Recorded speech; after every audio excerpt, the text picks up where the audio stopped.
श्रीं क्लीं श्रीं कुबेराय अष्टलक्ष्मी मम गृहे धनं पूरय पूरय नमः।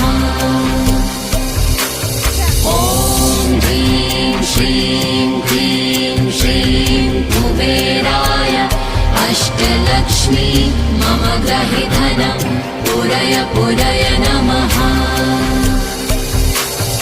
ॐ ह्रीं श्रीं क्लीं श्रीं कुबेराय अष्टलक्ष्मी मम गृहे धनं पूरय पूरय नमः। ॐ ह्रीं श्रीं क्लीं श्रीं कुबेराय अष्टलक्ष्मी मम गृहे धनं पूरय पूरय नमः।